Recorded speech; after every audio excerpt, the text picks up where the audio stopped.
Guys, I'm not a betting man. You know me. I like to hold my stocks long term, okay?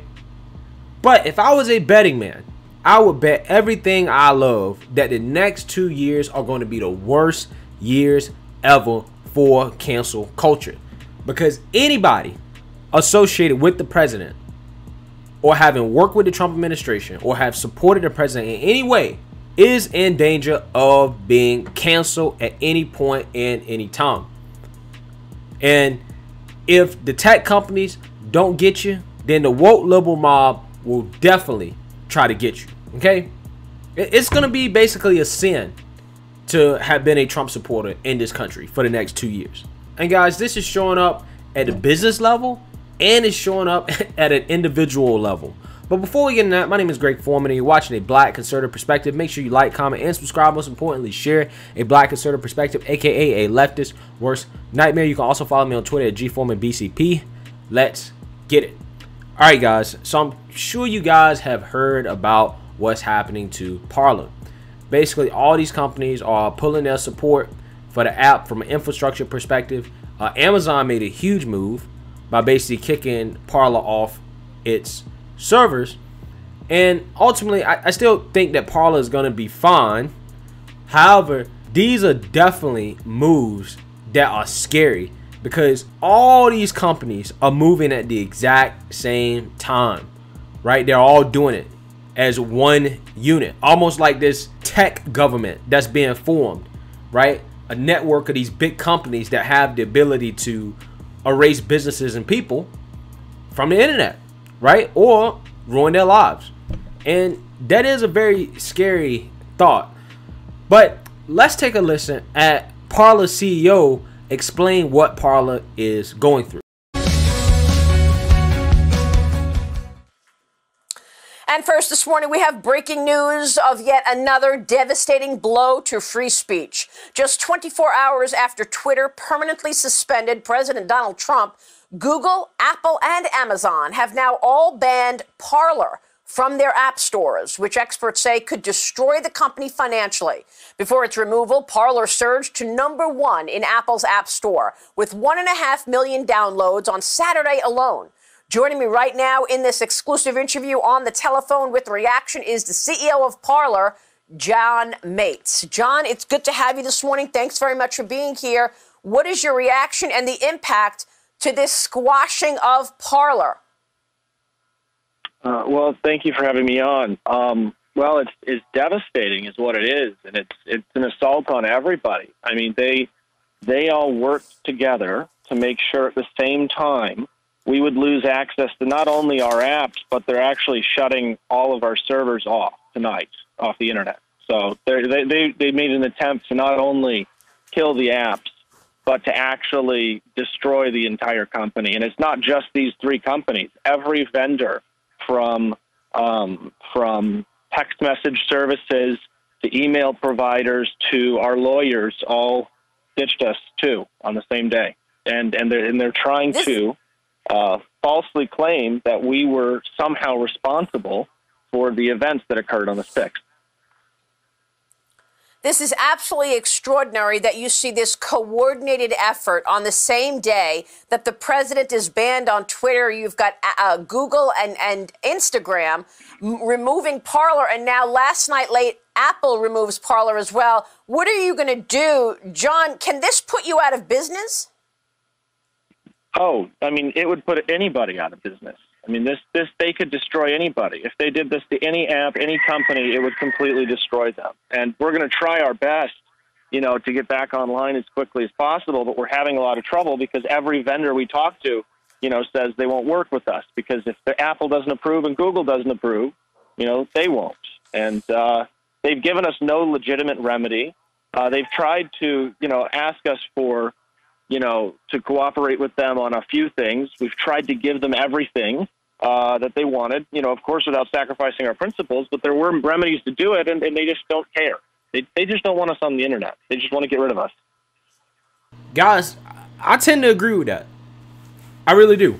I think that I've made the argument in the past that I don't agree with censorship whatsoever, right? And I don't agree with censorship whatsoever. But what's surprising to me is that for as out there as InfoWars is, right, compared to the mainstream media, they haven't even tried to censor InfoWars to the same level they're trying to censor Parler. They're trying to erase Parler. They don't want Parler to be a thing at all. Now, it seems that this is a part of a larger coordinated effort to actually just erase Trump from the internet. Like, do not allow Trump to use the internet, period. Because I think that any app that President Trump gets on at this point, I think they're going to try to erase that app. So let's say Trump hops on Gab, right? They might just go out the Gab now. I mean, who knows? They may go ahead and go out the Gab anyways. Who knows, right? Or they could be sending a message to the president saying, hey, if you start your own social media app, you know, don't think about using any of our services or our infrastructure. So the message is definitely being sent that these companies have control to ultimately limit speech, not just on their own platforms, but also on other platforms as well, if they all started doing censorship in coordination. It's really like a domino effect. Now, the other part of cancel culture is not them just trying to cancel certain platforms, but they're also canceling anybody who decides to be associated with the president. For example, I was reading an article from Forbes about how they're making a list of people that worked in the Trump administration, and then they're going to take that list and they're going to keep it to try to make sure that those people don't ever get jobs, right? So again, they're trying to cancel people that even work with administration, and now they're even threatening to cancel Bill Belichick because President Trump is going to give him the Presidential Medal of Freedom. So let's take a look here. President Trump will reportedly honor Bill Belichick with the Presidential Medal of Freedom on Thursday. The New England Patriots head coach will follow a long line of legendary sports figures who have received the honor, Politico reported, citing a White House official. The White House has yet to officially announce the honor, and the Patriots have yet to comment on it. All right, so in this article, they go over Trump's admiration for Bill Belichick. Trump at one time had said that he would go to Bill Belichick if he needed assistance in a military battle, which, quite honestly, you know, some people might be like, oh, that's stupid because Bill Belichick doesn't have any military experience, but Bill Belichick is a master statistician. So I'm pretty sure that he could apply some of his football strategy. So yeah, Bill Belichick and President Trump have been good friends. They've been good friends. And I think it's good that President Trump is, you know, giving Bill Belichick this award. However, remember even back in 2016, when Tom Brady also has shown that he supports the president, the woke mob came after Tom Brady and Bill Belichick and the Patriots in general. And lo and behold, the woke mob is back because now they are coming after Bill Belichick, telling him that he should not accept the President's Medal of Freedom. Check this out. You got Bob Ryan here, who's a sports writer. He says, if this story about Bill Belichick accepting a Medal of Freedom from the disgraced occupant of the White House is true, he's dead to me. Say it ain't so, Bill. I sincerely hope this is fake news. How childish is that, man?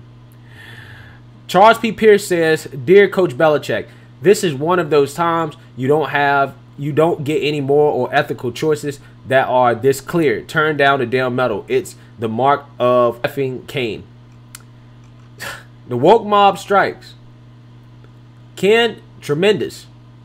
Accepting a medal from Trump now in the aftermath is the latest deal breaker in a run of like 100 deal breakers. My fandom has already lapsed, but I hope neither Belichick nor Kraft ever wins another game in the NFL and the franchise is left in ruins.